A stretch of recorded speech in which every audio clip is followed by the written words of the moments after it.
All right, guys, so I'm here with the comms. Okay, today we're going to be talking about comms, the communication devices that we use as a production.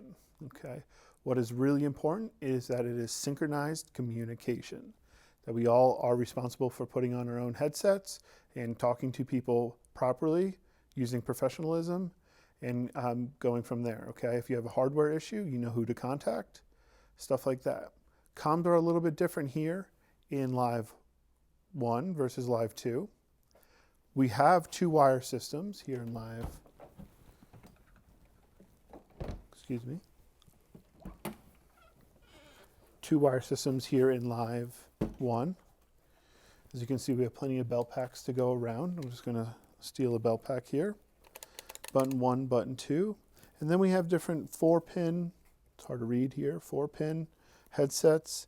And on the bottom, if we take this out, there are 5-pin headsets. Okay, so it depends on what you're looking for. Now, a lot of the 5-pin headsets are double muffs. So you have two ears covering you. These are great for camera operators and stuff like that. Okay. Some of the 4-pin also are double muff. It's just mono. Yep, that's a 4-pin. Single muff there. I'll take this with me. And underneath this side here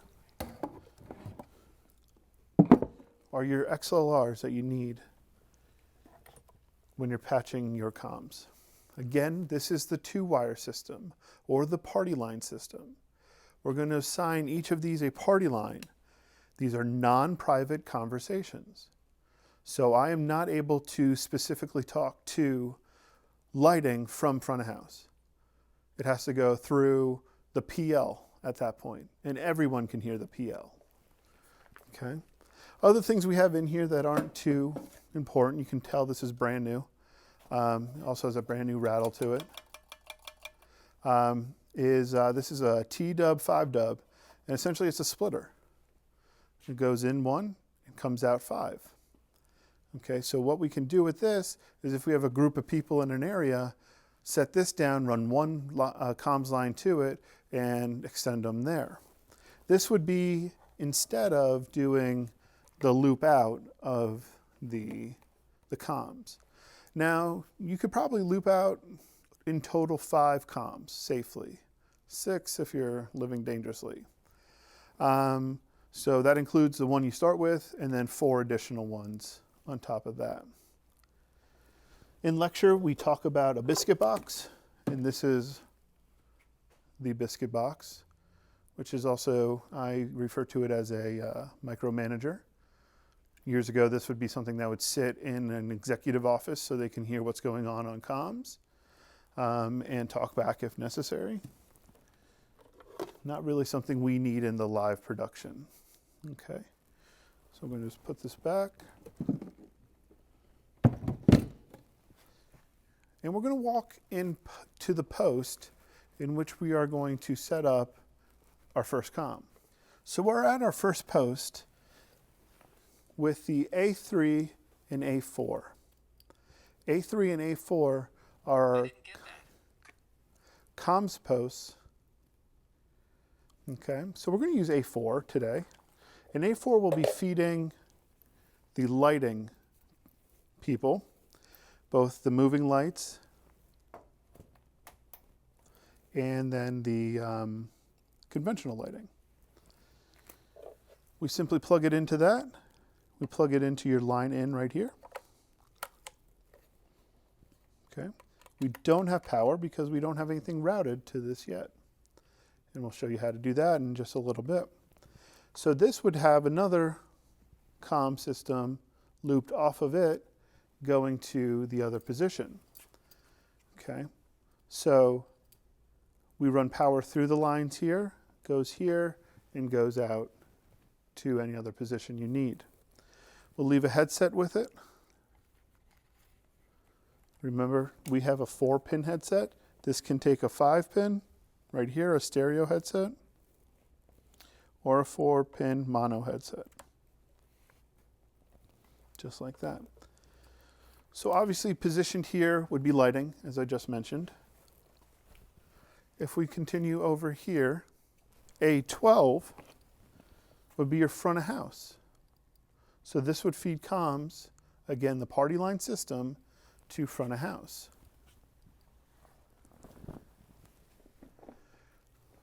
Along the post over there would be an auxiliary one. It all depends what you need it for. But one thing I do want to show you is the monitors. Now, a lot of the other rooms have 4-wire, okay, or the matrix system. And we're going to get into routing that in just a little bit. So right up here is the comms line for monitors. It even says, comms do not remove. Now, what we have to be very careful of when we're routing comms around any audio gear, like front of house or monitors, that we don't accidentally plug this in, okay, to a console or to a split or to a stage box or anything like that. There is 30 volts going through this, okay, it's coming out of it. Your console's used to sending out 48 volts the other way. So I don't think it would be too happy if it's receiving 30 volts. This can actually destroy older consoles, okay? It can trip breakers in newer stage boxes, stuff like that. You know, this is just one thing that you don't want to be the guy on the gig who takes down a rig because you didn't place your comms properly. Okay, but this is always here in this vicinity, and we just kind of let it hang out up top here away from any of the audio gear, and they know to tap their belt packs into it just like that. We're going to talk about the source assignment panel now. The source assignment panel is a panel that we assign what buttons get what feeds to the belt packs, or a main or a master, something like that. It looks like this. There's a bunch of switches, okay? It is 12 outputs if you read the top there, but on each of them they have 2. So it's technically 24 outputs.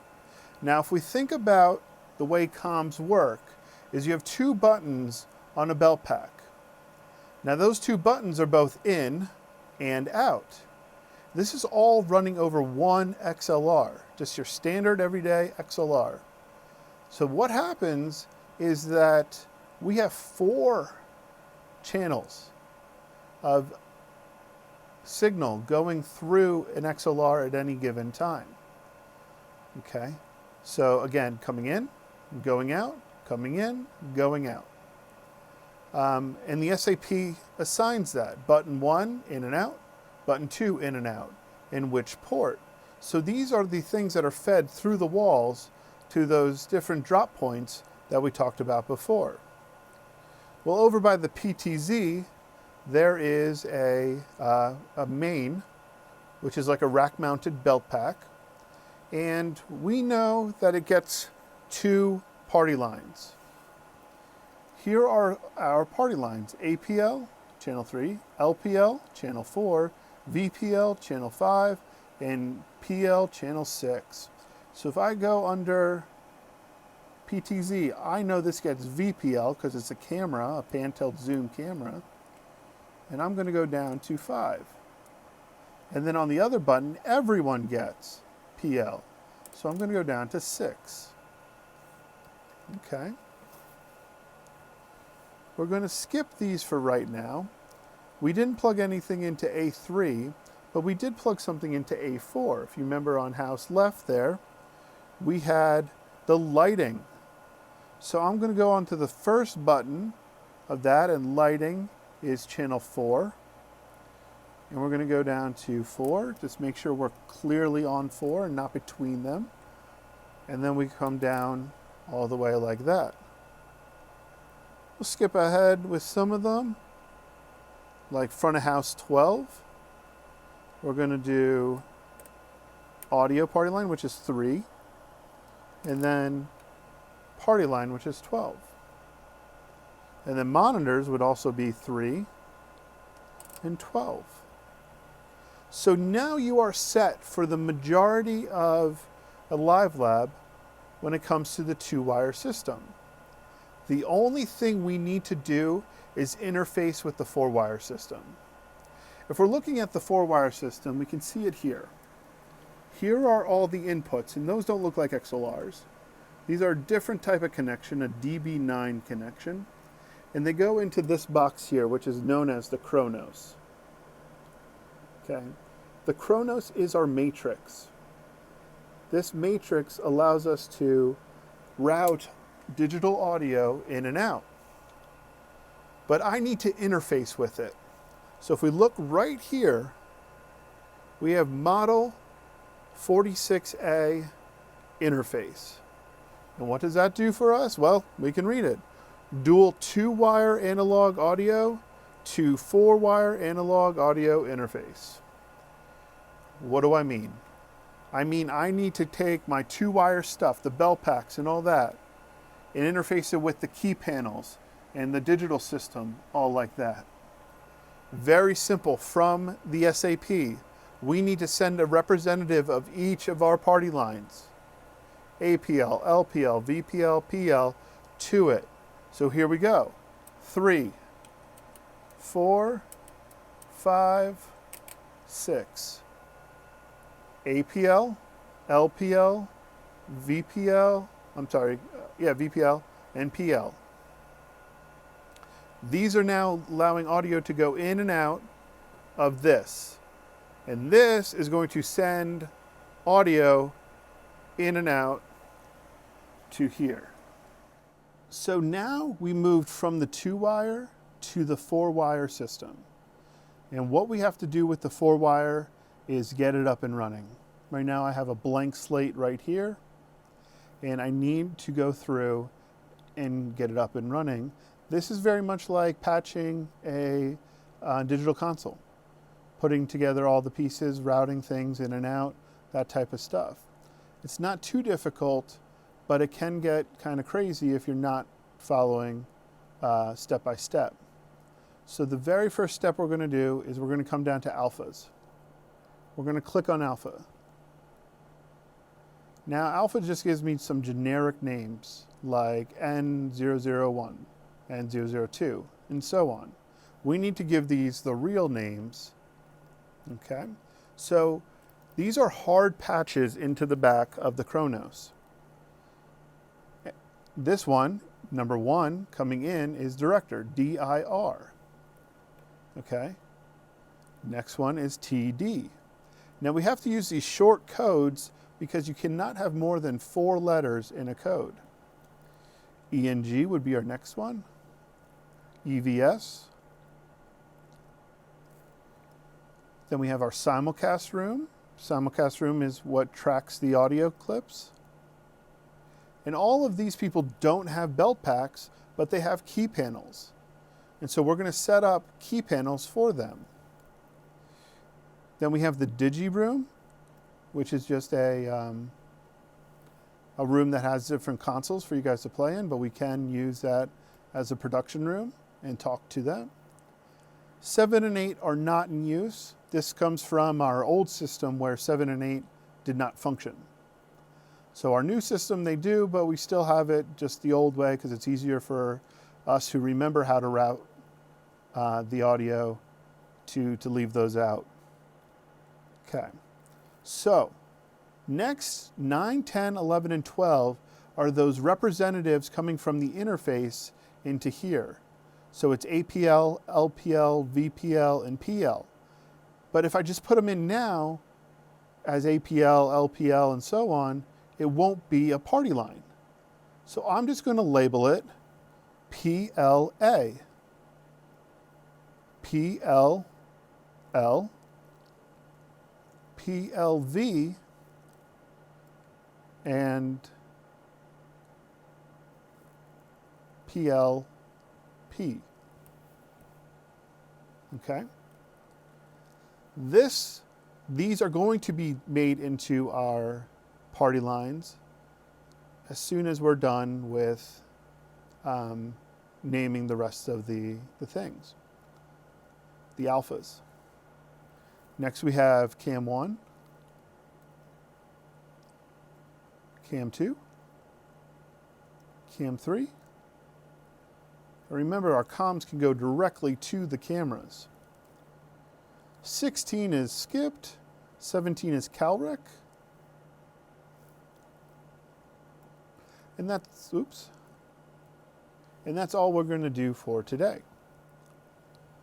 So these will always be here. There are support documents that can help you if you don't recall the exact order all the time.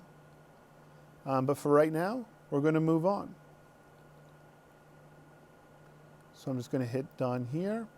And I'm going to go back to alphas. And right here next to alphas is a little tiny cascade arrow. And where it wants me to go is up to party line. We can have up to 64 virtual party lines in here. So you can make anything, call it shoe, and just invite people who are wearing shoes that day to join us. We know the first 4 are going to be our party lines that came from the 2-wire system. So we're going to double click and we're going to give it an APL. We're going to give it a LPL. We're going to give it a VPL, and of course PL. These are going to be virtual party lines that exist now in the system. They are not going out to the 2-wire system yet. They only live in the 4-wire. So if I wanted to talk to somebody over APL from a key panel, a 4-wire key panel, I could not talk to somebody on a Belpack. It would just be key panel to key panel. We're going to change that. If we come out to here, right down here where it says PLs, we're going to click that. And now it gives me my alphas of all my party lines that I created. Very simply, we want to route this guy out port 10. Port 9. We're going to allow it to be a PL talker and a PL listener. Next, I'm going to do LPL, and that's going to be port 10, PL talker, PL listener. Now I'm routing this audio out of the box, out of the matrix, the computer, and it's going to the interface to interface with the 2-wire system. And allowing it to be a party line talker and listener allows the 2-wire to come in and the 4-wire to go out. Now we'll do VPL, and that's all the way at the bottom as it is in alphabetical order. And we're going to make it a PL talker, PL listener. And then one other thing we're going to do is we're going to take our cams. I'm going to hold shift here and select all my cams, and I'm going to allow them to be a PL talker and PL listener. Because cameras technically don't have a key panel. Although they work with the 4-wire system, they don't have a key panel. So this just allows them, you're inviting them in to the VPL. We could have made a party line that was just called cams. However, that would exclude the PTZ. So now I'm going to go up to party line and the PLP, talker, listener. And we have to label these different than what we're assigning. That's why they are the opposite. Once we're done with that, we're good to go. We can continue on our journey. We have now just routed everything out. So to be part of a party line, it needs to be on your panel, and you need to be latched up and listening in to the party line. If you are not latched up to it, you will not hear it. Okay, we latch or we lift to listen and we push to talk on the key panels. Next part, we're going to go down to KPs down in the left corner. And here we go. We have a key panel laid out in front of us. Well, I know this is a KP32 right here. And so this isn't exactly how it looks. What I want to do is go into Edit, View by panel type, and click OK. Now what it gives me is these lines here. You'll notice the top row won't work. So I have to go to Edit again and give me a second setup page and hit OK. And now they work. So this is one page, this is 2 pages, and that'll fill the whole thing. So let's start at the top. Who does the director need to talk to? I would say the TD. We can just tab over the engineer, the EVS, so on and so forth. Okay, CalRec. If you don't type something in properly, it'll give you this error, that it was not the code that you assigned it. So I simply just go into here and find CALR.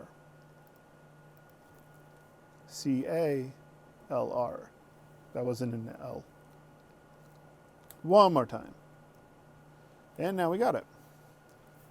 So this person can talk to quite a few.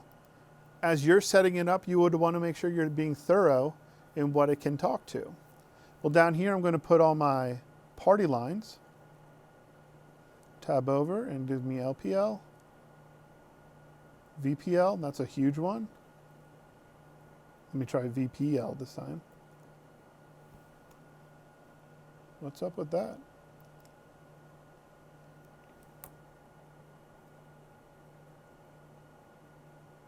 Well, I must have made a mistake.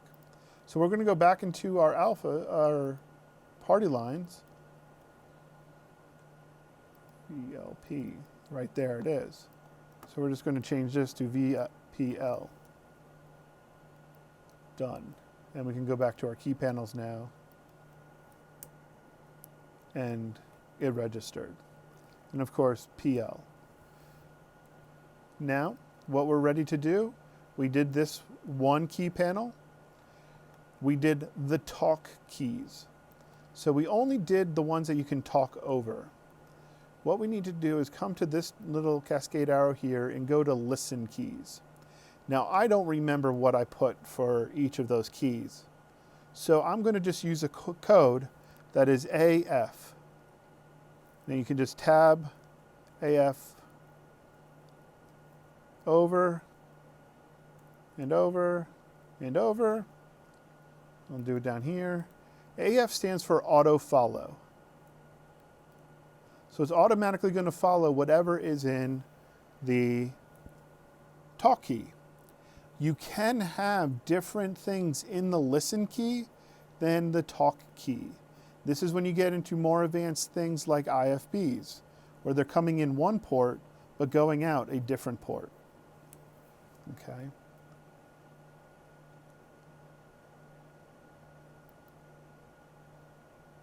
Now we are all set. We're ready to go. We're going to come up to the green arrow without the folder. We want the one with the folder, without the folder, excuse me, not the one with the folder. So this green arrow here, I'm going to click and it's going to tell me everything we did. And I'm going to push send. And as you can see here, all of the different positions that I put in are right here. I can latch down to talk, and latch up to listen. To continue, we would go down to this cascade arrow and we would just find the next one, which would be the TD. And this is a KP12. So we're going to hit edit and we're going to go view by panel type and we'll hit OK. And there we go. We have our talk keys at the bottom and our listen keys up top. And you would go and just do the same thing. The magic of it is if somebody calls your key panel, even if you don't have them on, you can still talk to them. Okay, it'll come through as call waiting or something like that. Okay, so this is the basics of setting up comms at this time. You will need to get more hands-on with this. I recommend doing it yourself, coming into the lab room and trying out the setup of comms. Again, there are supporting documents that help a lot with step-by-step setup. Okay. This would be the person who would be the broadcast assist, and they would be responsible for setting up comms like this. Okay. And if you have other questions regarding comms, stuff like that, we do have a lecture, and of course, I'm always open for questions. Thank you for your time. Take care.